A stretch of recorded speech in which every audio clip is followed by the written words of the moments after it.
정도 꼭 하세요. 예. 여러분 계시록 요한계시록은 무서우세요? 한 달 저희랑 2달 거의 가까이 묵상했는데 두렵고 무서운 성경책입니까? 자꾸 모르니까 회피하니까 이단들이 선점해가지고 이상하게 메고 가잖아요. 요한계시록 여러분 꼭 아셔야 돼요. 여기 안에 다 중요한 교리가 다 담겨 있어요. 앞으로 특히 전개될 예를 들면 재림, 그다음에 심판, 부활, 영생, 천국 얼마나 중요한 거예요. 우리에게 다 해당되는 얘기잖아요. 이 안에 잘 담겨 있으니까 여러분들이 매일매일 묵상하고 다시 듣기 하셔가지고 여러분이 하셨으면 좋겠다는 생각이 들어요. 오늘 설교 제목이 뭡니까? 여러분 보세요. 뭐라고 되어 있습니까? 마라나타.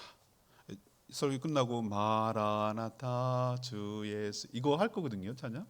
근데 마라나타가 뭔지 모르고 그냥 마라나타 이렇게 부르는 분이 있어요. 마라나타가 오늘 20절에 나오는 말씀이에요. 주 예수여 어서 오시옵소서. 주 예수여 오시옵소서. 이것이 초대교회 성도들의 인사였어요. 초대교회 인사. 우리도 샬롬, 샬롬은 히브리에서 나오는 유대인들의 인사라면 초대교회는 마라나타 이렇게 했어요. 이 고백이 뭐죠? 우리의 신앙 고백이고 그들의 인사가 그들의 신앙 고백이 담겨 있어요. 주님 반드시 다시 오실 것입니다. 우리를 건져 주실 것입니다. 우리를 구원하여 주시고 구원을 완성시켜 주실 줄 믿습니다. 이 말이 마라나타에 담겨 있어요. 소망이고 바람이고 믿음이고 그 고백이 마라나타 한마디에 담겨 있는 거예요. 우리도 이 고백을 하며 이 고백대로 살아갔으면 좋겠어요. 근데 우리 민족은 유달리 조사를 했는데 특별히 내세관이 어떻게 돼 있냐면은 지극히 현세주의자들이에요. 뭐냐면은 내세는 관심 없다는 얘기 아니라 관심 있어요. 관심 있는데 그거보다는 여기에 더 관심 있어요. 우리 속담이 있어요. 개똥밭에 굴러도 이생이 낫다고. 저생보다는 여기가 낫다네. 개똥밭에 굴르는 게 뭐가 좋겠어요. 소똥도 아니고 개똥인데. 상상해 보시세요. 그런데 굴르는 게. 그런데도 여기가 좋다는 거예요. 얼마나 지독스러운 이 땅의 현세주의인지 몰라요. 그때가 뭐 알고 그때 이기고 지금 여기가 중요하다는 이 짧은 여기가 좋다는 거예요. 그러니 미래에 대한 소망, 미래에 대한 대비 이런 것이 좀 희박해요. 근데 오늘 요한계시록을 통해서 아니야. 이게 전부가 아니야. 죽으면 끝나는 게 아니야. 그 뒤에는 이것과 비교할 수 없는 어마어마한 세계가 기다리고 있어. 그걸 대비하는 게 현명한 일이야. 그걸 잘 준비하는 게 현명한 일이야. 우리 인생을 갖다가 삼생이라고 표현하는 사람 있잖아요. 최영기 목사님 그렇게 표현해요. 3번 사는 3번. 근데 지금은 그 다음을 준비하는 거예요. 예를 들면 첫 번째는 엄마 뱃속에서 10달 동안 사는 거예요. 거기를 잘 준비하는 사람이 잘 태어나고 건강하고 질병 없이 건강하게 태어나는 거예요. 그래서 엄마들이 약도 안 먹어요. 감기 걸려도 안 먹는 이유가 뭐겠어요? 그 아이의 다음 생을 위해서 잘 준비해야 되기 때문에. 마찬가지예요. 우리가 죽으면 끝이 아니에요. 근데 앞에 게 다음을 결정하는 거거든요. 지금 잘 살아야 다음이 결정되고 다음 삶을, 이 생을 더 잘 살 수 있게 될 줄로 믿습니다. 자, 그러면은 다음을 어떻게 잘 준비하는 걸까? 어떻게 주님이 다시 오셔서 천국을 준비하신다고 하는데 어떻게 마라나타의 인생을 살 수 있을까? 오늘 말씀을 듣고 잘 깨닫고 다음 삶을, 이 생을 잘 준비하는 저와 여러분 되기를 소망합니다. 자, 첫 번째로 잘 준비하는 거, 천국과 영생을 소망해야 돼요. 소망하지 않은 분 의외로 많습니다. 그건 모르겠고 여기만 잘 살면 되고 이렇게 생각하는 사람 꽤 많아요. 그리고 기대하고 기다리는 태도와 마음이 필요해요. 이게 잘 사는 거예요. 마음을 거기에다가 두고 살아가야 된다는 뜻이에요. 오늘 22장을 읽었지만 바로 앞에 있는 계시록, 요한계시록 21장은 우리가 가야 될 천국이 어떤 곳인지에 대해서 쫙 설명해 놓고 있어요. 우리도 보세요. 새 아파트 들어가기 위해서 모델하우스를 하잖아요. 그걸 계약하기 위해서 모델하우스 가보잖아요. 그죠? 입주하기 전에 구경하는 집 꼭 있어요. 그래가지고 거기 가서 이렇게 인테리어 꾸미면 이렇게 되겠구나. 그럼 막 들뜨잖아요. 어머, 요즘 좋게 나왔네. 집사람 가지고 각봤거든요. 모델하우스. 그냥 주부들은 그냥 호를 쏙 빼놔. 그래야 팔리니까. 뒷배란 날 너무 잘 해냈어. 뒷배란 옛날에 막 그거 신박했거든요. 제가 봐도. 예? 뭐가 신기했냐면 뒤에도 그 끓이는 게 있으니까 뭐 냄새나 뭐 하는 거 거기다 끓이면 좋겠네. 주부들 그냥 쏙 빼놨는 거예요. 요즘은 다 보편화됐어요. 물 이렇게 오르내리고 하는데 발로 하는 거. 와, 나 그거 처음 봤을 때 너무 신박했어요. 발로 하는 거. 발로 이렇게 딱 멈추게 하는 거 있죠. 여러분은 없으신가 보다 눈치가 보니까. 그런 거 있어. 우리 집도 아니에요. 근데 옛날에 그거 있었더니까 너무 신기하더라 이 말이지. 그렇게 하는 거야. 왜 보여줍니까? 꿈꾸게 하려고. 소망하게 하려고. 기대하게 하려고.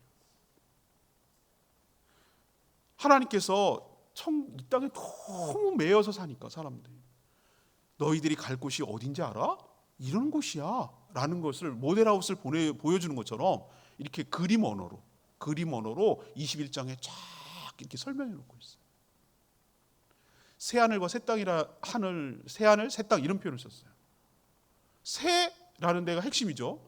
새하늘과 새 땅이라고 말하는 이유가 뭘까요? 분명히 하늘과 땅은 있는데 지금 이 땅은 아니라는 거예요. 지금 이 땅은 다 사라졌다는 거예요. 많은 사람들이 죽으면 영면하십시오. 우리 믿는 사람들이 영면이라는 말 쓰면 안 돼요. 영원히 잠든다는 뜻이잖아요. 영면한다는 거. 그런 거는 전혀 성경에 배치되는 개념이에요.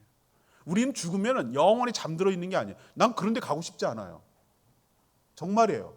그냥 천국이 영원히 잠들어 있는 곳이라고 한다면 그게 뭔 재미냐고요? 그게 뭐예요? 틀렸고요. 그런 게 아니고요.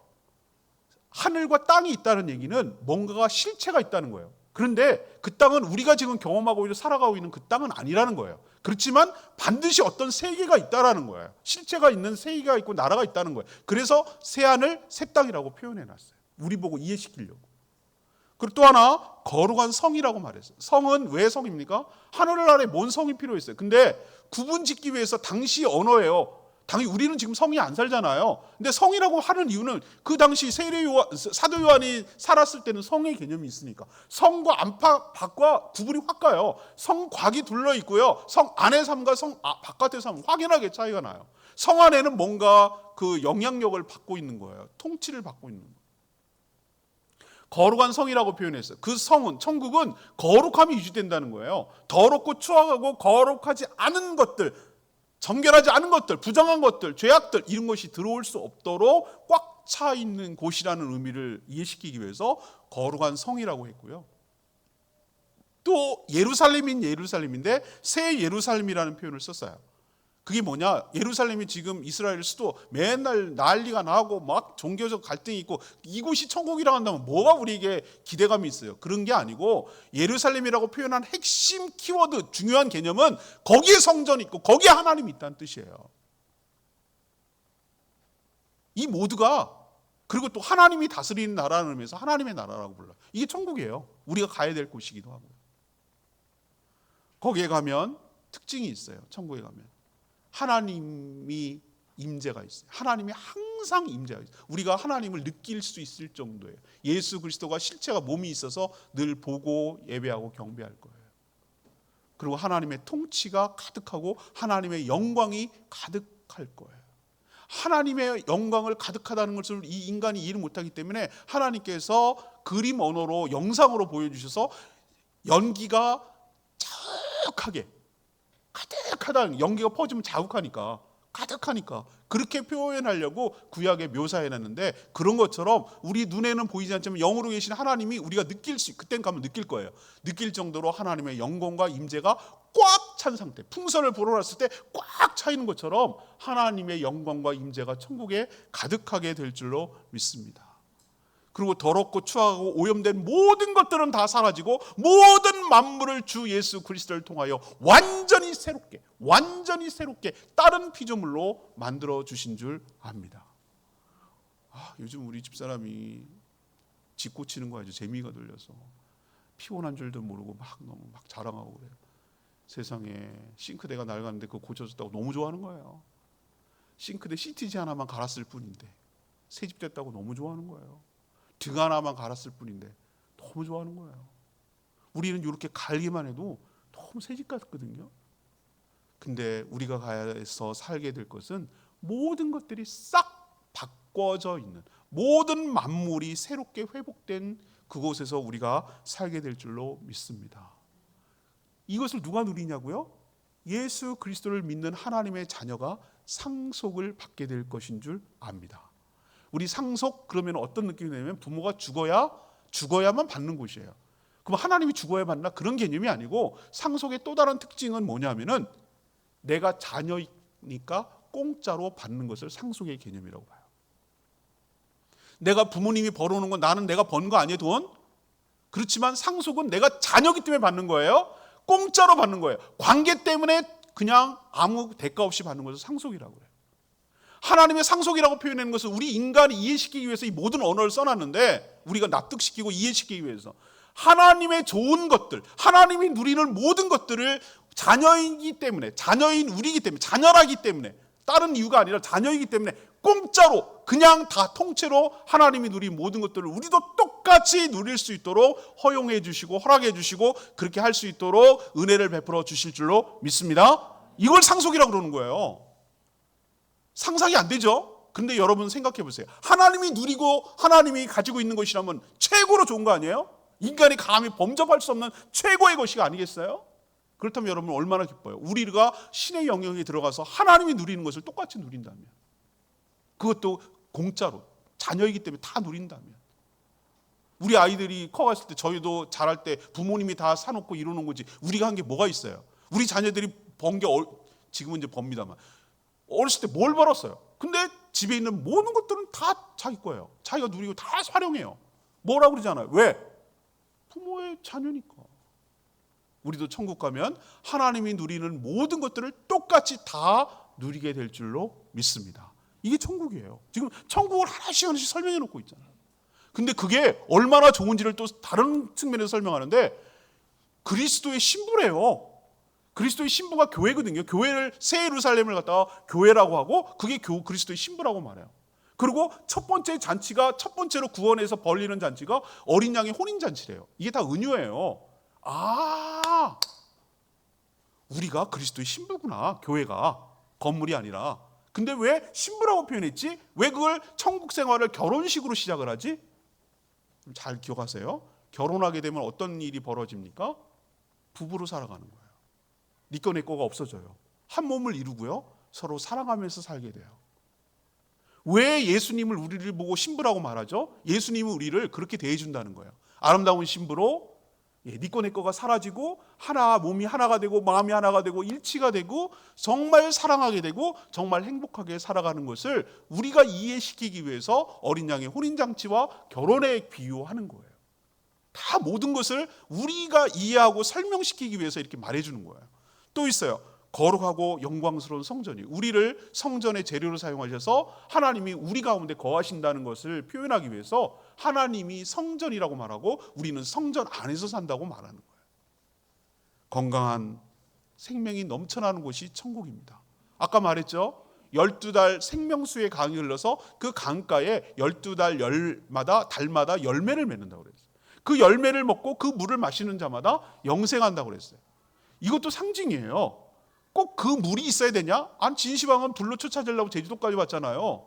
사람들이 오래 사는 걸 얼마나 소망하는지 몰라요. 그래서 이해시키기 위해서 그게 특효약인가? 그게 영생하라는 약인가? 불로초인가? 그런 개념이 아니고 천국에서는 영원한 생명이 하나님의 은혜로 보장된다는 것을 설명시키기 위해서 이런 표현을 쓰는 거예요. 그걸 열매를 먹고 잎사귀는 치료약이 되고, 이 얘기는 뭐냐면은 죽지도 늙지도 병들지도 않는 곳이 천국인 줄로 믿습니다. 그걸 우리에게 설명시키는 거잖아요.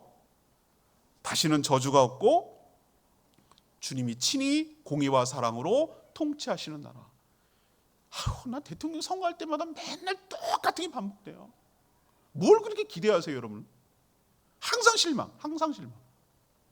사람이 다스리는 것은 완전하지가 않아요. 불완전하고 항상 그래요.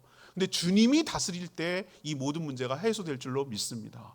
그분이야말로 사랑과 공의로 다스려요. 누구도 여기에 의의를 제기하지만 누구도 만족하지 못하는 일이 없도록 충만한 사랑과 은혜가 임재하고 임하게 될 줄로 믿습니다.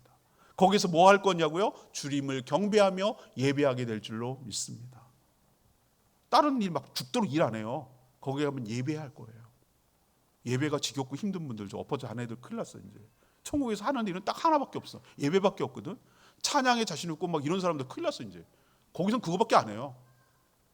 근데 그 예배가 정말 맛을 여러분 못 봐서 그렇지, 정말 하나님의 임재 가운데 막 기뻤을 때, 그건 세상이 주지 못하는, 세상의 그 엔터테이너가 주지 못하는 그 충만한 기쁨이, 성령의 충만함이 계속 된다고 생각해 보세요. 계속. 얼마나 기다려지는지 몰라요.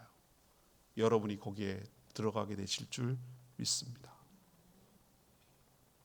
예수님이 분리불안증처럼 두려워하는 제자들, 십자가 지기 직전에 예수님이 자꾸 떠난다고 얘기하니까 제자들이 불안한 모양이에요. 어디 가냐고 자꾸 부르는 거예요.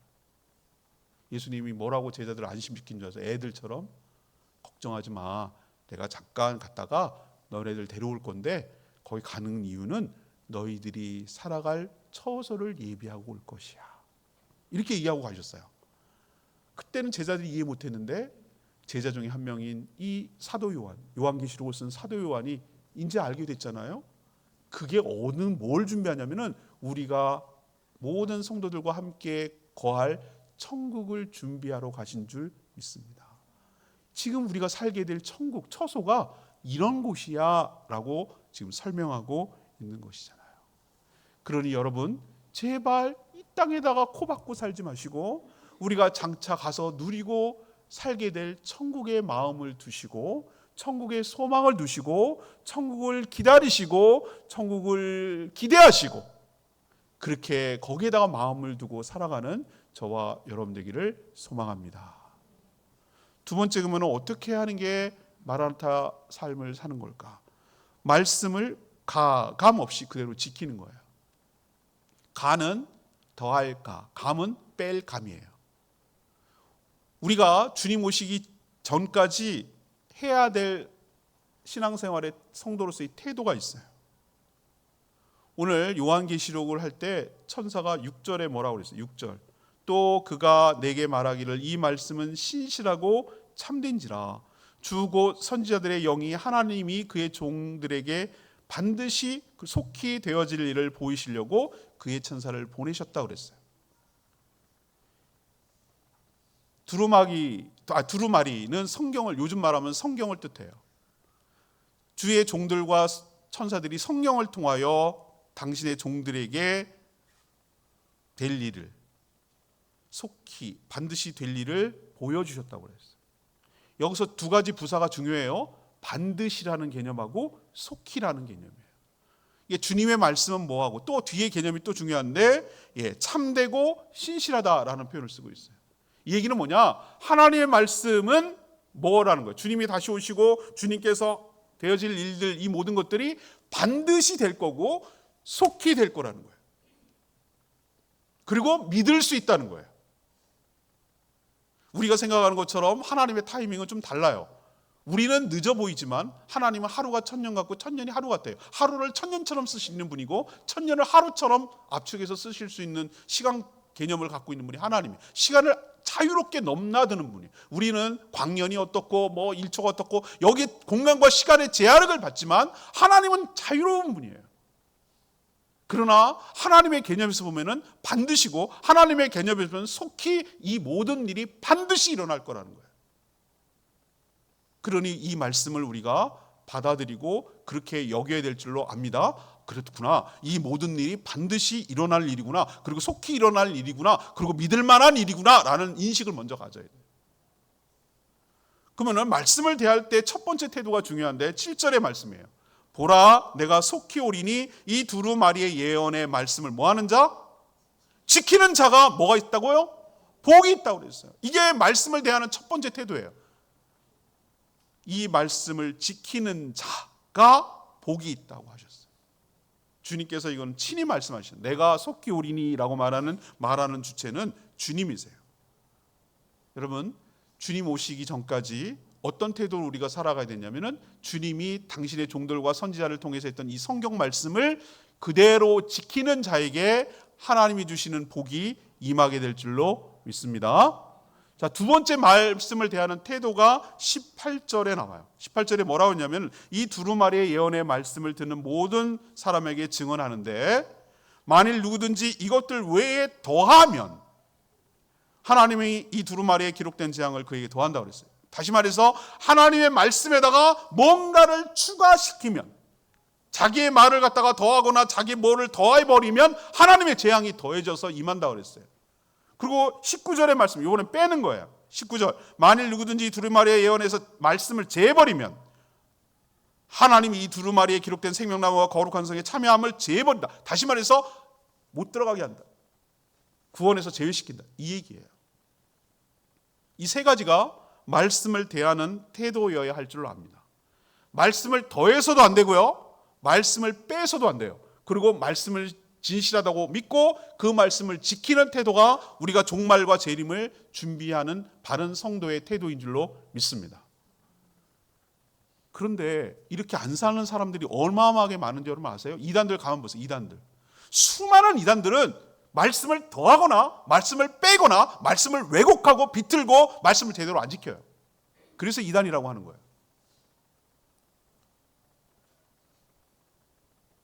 여호와 증인들 자기네 경전 따로 있어요. 몰몬교, 하얗게 백인들 와가지고 까만 양복 입고 가끔 보이는 사람이 있어요. 몰몬교, 자기 경전이 있어요. 몰몬경이라고. 허접한 우리나라의 토종 이단들, 신천지, 하나님의 교회, 이런 것들도 자기 교리가 있어요. 교주가 계시받았대. 자기는 성경을 버리진 않아요. 성경도 항상 끼고 다녀요, 그 사람들. 근데 실질적으로는 성경은 액세서리예요. 신뢰를 주기 위해서, 성도들 미혹하기 위해서 성경을 이렇게 하나 들고 다니고 폼으로, 진짜는 자기 교주가 말한 이걸 더 믿어요. 인간이 하는 짓거리가 딱 그렇지 뭐. 하나님이 그걸 모를까? 이걸 다 그래서 경고해 놓은 거예요. 더하지 마, 빼지 마. 그리고 그 말씀대로 그대로 지켜. 그렇게 살지 않는 자에게는 하나님의 저주가 임한다고 그랬어요. 여러분 꼭 기억하셔야 돼요. 재림하시는 그날까지 말씀대로 살 때 축복이 임하게 될 줄로 믿습니다. 우리가 말씀을 지키면 말씀이 나를 지켜 보호하여 주실 줄 믿습니다. 내가 막 의무적으로 막 억지로 마지못해서 억지로 힘들게 말씀을 지키는 태도가 아니라 거꾸로예요. 우리가 말씀을 지켜줄 때 나를 수많은 이단과 잘못된 것으로부터, 하나님의 심판으로부터 이것을 보호해 주시고 지켜주실 줄로 믿습니다. 이 원리를 기억하셔야 돼요. 말씀을 내가 지키면 말씀이 나를 지켜준다고. 이것이 종말을 준비하는 성도의 태도여야 할 줄로 압니다. 마지막 세 번째 뭐냐? 주님의 심판을 의식하면서 살아가는 태도가 필요해요. 주님의 심판을 의식해야 돼요. 종말을 살아가는 사람들의 모습을 그려내고 있어요. 11절을 보세요.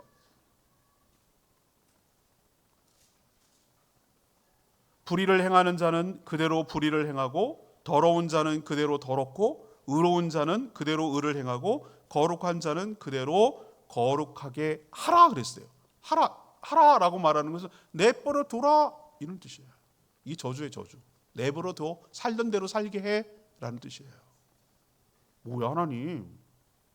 여러분 사람 잘 고쳐지지 않아요. 살던 대로 삽니다. 죄를 짓고 살아가는 사람은 그대로 죄 짓고 살 거예요. 그러면 죄 짓는 것에서 바뀌는 방법은 딱 한 가지밖에 없어요. 예수 그리스도를 믿고 영접함으로 거듭날 때, 그때만이 우리의 삶이 변화되고 새로운 삶을 살게 될 줄로 믿습니다. 그걸 설명하려고 14절에 나오잖아요. 자기 두루마리를 빠는 자들은 복이 있으리니 그랬어요. 두루마기는 겉옷을 말하는 건데 자기 겉옷을 어떻게 팝니까? 이건 상징이에요. 그리스도의 보혈로 우리가 깨끗하게 될 수 있는 줄 믿습니다. 예수 그리스도를 믿는 자, 영접하는 자만이 나의 더러운 옷이 벗겨지고 새로운 거룩한 옷 빠는 거예요. 보혈로 깨끗하게 되는 거예요. 그런 자만이 의를 행하고 거룩하게 살 수 있지, 그렇게 되지 않으면 살 수 없어요. 제가 여러분의 목회자가 된 배경을 제가 설명해 준 적이 있잖아요. 이 세상이 도저히 안 바뀌는 거예요. 이 세상이 좀 더 왜 이렇게 부조리하지? 왜 이렇게 세상은 엉망이지? 왜 이렇게 죄악이 가득하지? 이것에 대한 고민이 제가 젊었을 때의 고민이었어요.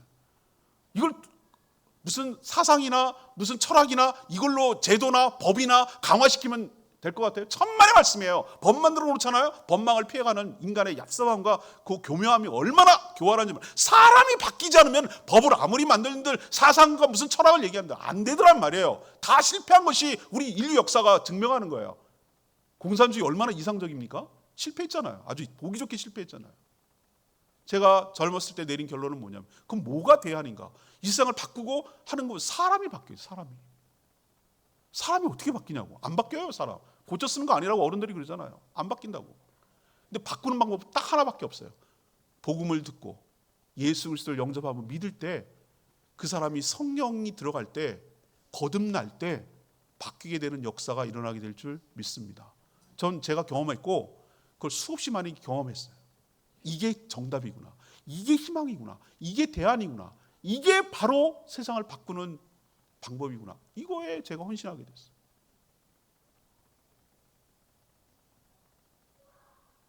노아 시대 때 여러분 살던 대로 살았어요. 노아 시대 보세요. 홍수가 직전에 있는데도 불구하고 비가 내리기 직전까지 사람들은 먹고 자고 팔고 사고 결혼하고 장가가고 시집가고, 그게 뭐가 어때서? 너무 좋은 세상 아니야? 우리가 생각할 때 막 죄악에 관영했다고 그러니까, 목전까지 샀다고 그러니까 막 살인하고 죽이고 막 난리 나는 것 같죠? 노아 시대의 직전의 모습이에요. 그게 무슨 난리예요? 얼마나 경제가 잘 돌아가요? 근데 왜 목전까지 악이 찼다고 그래요? 그 이유를 설명할게요. 우리 관점과 하나님의 관점이 틀려요. 하나님은 왜 죄악이 가득 찼다고 말합니까? 하나님을 의식하지 전혀 않아. 하나님의 심판을 도대체 대비하지 않아. 그냥 하나님 제외하고 하나님 없이 이 세상을 살아가겠다고 하는 그 자체가 죄악이에요. 심판하기 직전까지 하나님을 무시했잖아요. 하나님의 경고를 경멸했잖아요. 지금 이 시대가 그래요. 하나님 없이 살겠다는 거예요. 하나님 없이 잘 살 수 있다고 믿는 거예요. 그게 바로 죄악 가득한 세상이에요. 그렇게 살 거예요. 냅두래요. 하나님 어떻게 할 건 줄 아셔? 12절 보세요. 보라, 내가 속히 오리니 내가 줄 상이 있대요. 각 사람에게 그가 행한 대로 갚아주리라. 이거는 양면성이 있는 무서운 말씀이에요. 행한 대로 갚아준대요. 너네들이 생각대로 갚아주는 게 아니라 행한 대로 갚아준다고 그랬어요. 하나님께서 우리 그러면은 거꾸로 생각하면 이렇게 오해할 수 있어요. 우리가 행한 대로 구원을 받습니까? 아니요. 구원은 전적으로 하나님의 은혜와 하나님의 믿음으로 받는 줄 압니다. 그런데 그 뒤에 행한 대로 심판을 받아요. 악한 자, 오늘 11절에 불의를 행하고 더러운 대로 내버려 두래요. 그렇게 행한 대로 갚아주고, 의를 행하고 거룩한 자는 또 거기에 맞는 상을 주시고, 행한 대로 갚는 게 하나님의 공의예요. 누구도 여기에 시비를 걸 수 없어요. 그게 하나님의 공의라고, 정의라고요. 행한 대로 갚는 거. 누구가 시비를 여기에 걸겠어요? 행한 대로 하시겠다는데. 악한 대로 살아가는 자는 악한 대로 심판을 받을 거예요.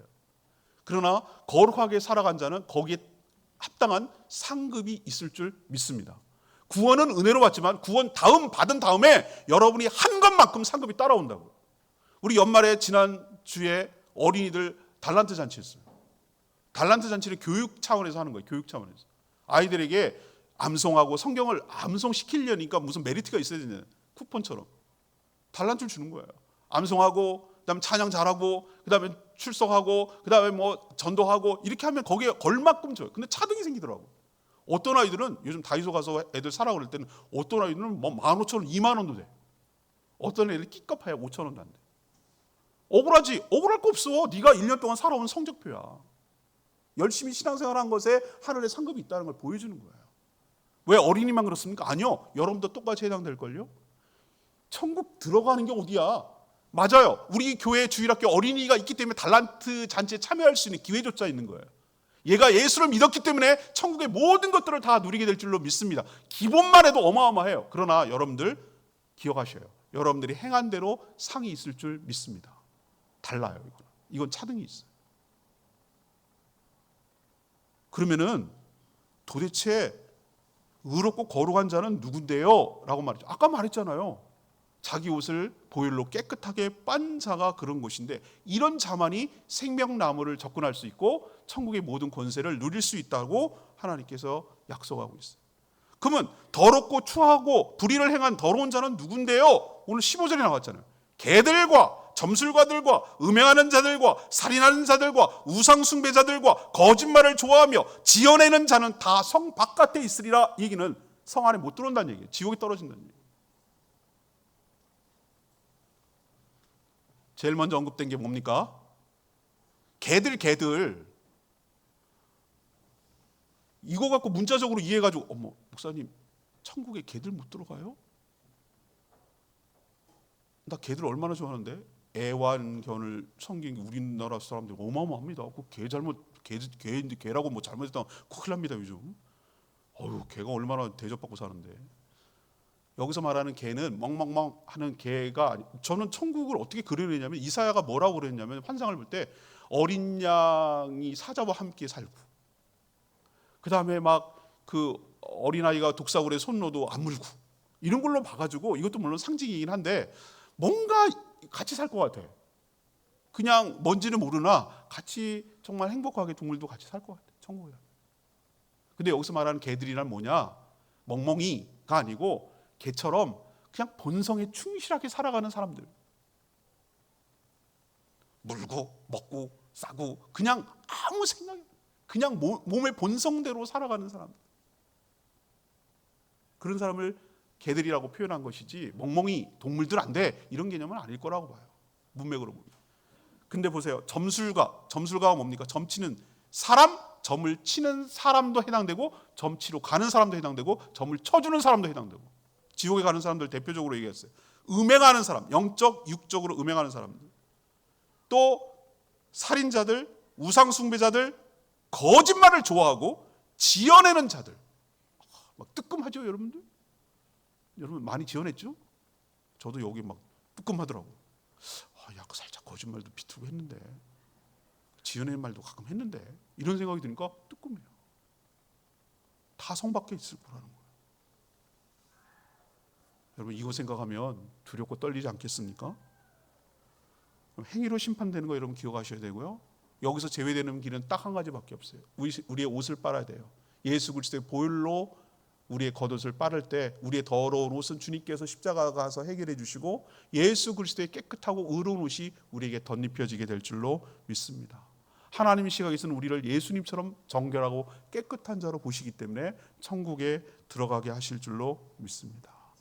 우리가 늘 명심해야 됩니다. 하나님의 심판이 있다. 하나님의 공의로운 심판이 있다. 우리는 하나님 앞에 서는 날이 올 것이다. 우리가 각 사람이 행한 대로 심판을 받을 것이다. 이거 늘 명심하고 살아갈 때 우리가 그렇게 살아가는 태도가 바로 주님의 재림과 종말을 잘 준비하며 살아가는 태도인 줄 믿습니다. 말씀을 결론 내리죠. 이렇게만 하면 대단히 무섭고 협박하는 것처럼 들려요. 근데 오늘 17절의 말씀이 하나님의 진짜 마음이에요. 17절 같이 읽어볼까요? 성령과 신부가 말씀하시기를 오라 하시는도다. 듣는 자도 오라 할 것이요 목마른 자도 올 것이요 또 원하는 자는 값없이 생명수를 받으라 하시더라. 이게 하나님의 진심이고 본심이고 하나님의 초청이고 하나님의 호소인 줄로 믿습니다. 오라는 거예요. 다 지옥에 가서 그렇게 살지 말고 그렇게 떨어지지 말고 성 밖에 있지 말고 이 말을 듣는 자는 오라는 거예요. 인생의 목이 마른 자들이 오라는 거예요. 원하는 자도 오라는 거예요. 원해요? 예, 원하지요. 목말라요? 예, 목마르지요. 지난번에 사슴이 시냇물 그거 얘기했잖아요. 목마르지요. 인생에 갈증이 있지요. 이렇게 되길 정말로 소원하지요.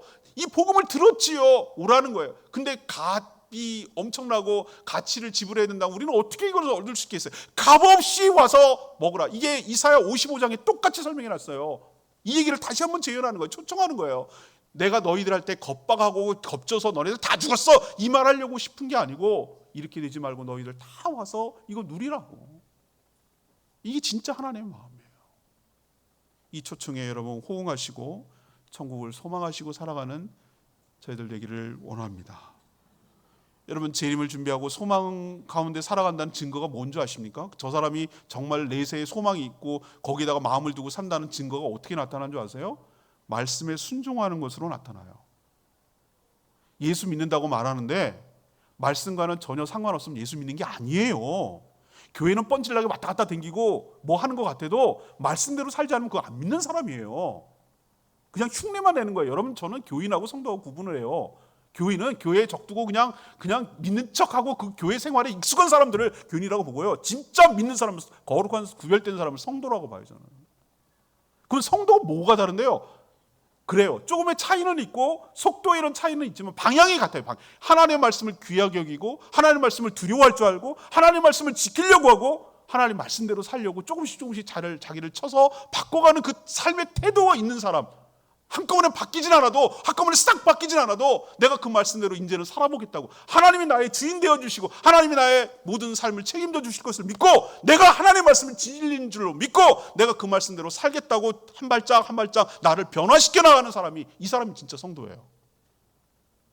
확 변해갖고 선하고 착하고 막 대단한 일을 하지 않아도 돼요. 예수님을 조금씩 닮아가는 모습이 그 안에 나타난다면 내 안에 성령이 있다는 증거예요. 그 사람이 천국에 가는 거예요. 우리는 완벽해서 천국 가는 거 아니에요. 우리는 과정 중에 있다가 미완성 상태로 갈 거예요. 걱정 마세요. 하나님이, 주님께서 우리를 완벽하게 다시 보충시켜요. 우리를 완벽하게 바꿔주실 줄 믿습니다. 중요한 것은 우리가 완벽해지려고 하는 게 아니에요. 주님을 조금씩 한 발짝 한 자락이라도 말씀에 순종함으로 지킴으로 닮아가려는 모습이 내 안에 있는가. 그게 바로 구원받은 증거예요. 그 안에 성령이 있다는 증거예요. 성령께서만 그렇게 할 수 있기 때문에 이게 우리의 소망이고 여기에 희망을 거르고 그걸 증거로 삼아야 돼요. 마지막으로 여러분, 하나님께서 공의롭게 심판하는 거 명심하십시오. 누구도 여기 시비 걸 수 없습니다. 하나님이 그렇다면 그런 줄 아셔야 돼요. 하나님은 우리의 신분, 우리의 학벌, 우리의 재산 이거 갖고 평가하지 않는다고 그랬어요. 우리의 행위대로 심판하신다고 그랬어요. 의롭고 더럽고 추하게 살아가는 것은 거기에 합당한 심판을 내리고, 의롭고 정결하게 살아가면 거기에 합당한 심판을 내리고, 행한 대로 갚는다고 그랬어요. 상 주신다고 그랬어요. 이런 하나님의 공의로운 심판을 늘 의식하면서 주님 오실 날 두려워하지 않고 살아가는, 아니 오히려 소망하고 기대하는 마라나타 주 예수여 어서 오시옵소서, 이렇게 초대교회 성도들이 말했을 때는 여러 가지 의미가 있어요. 지금 와도 나는 부끄러울 게 없어요. 지금 오셔서 이 문제에 우리를 구원해 주세요. 주님의 나라가 이 땅에 임하기를 원합니다. 이 땅에 소망이 없는 곳에 내가 여기에 살고 싶지 않아요. 주님께서 와서 통치해 주시고 주님께서 회복시켜 주시고 주님께서 새하늘과 새 땅을 만들어 주세요. 내가 거기서 살고 싶어요 라는 소망, 바람, 믿음, 이런 것들이 다 응집이 돼서 마라나타라고 외치며 인사하고 살았어요. 우리도 마라나타, 주님 어서 오시옵소서, 주님을 소망하고 기다립니다. 이런 재림과 심판, 천국과 부활의 소망을 가지고 살아가는 저희 모두가 되기를 소망합니다. 이게 잘 사는 겁니다. 오늘 말씀 붙들고 기도하기 전에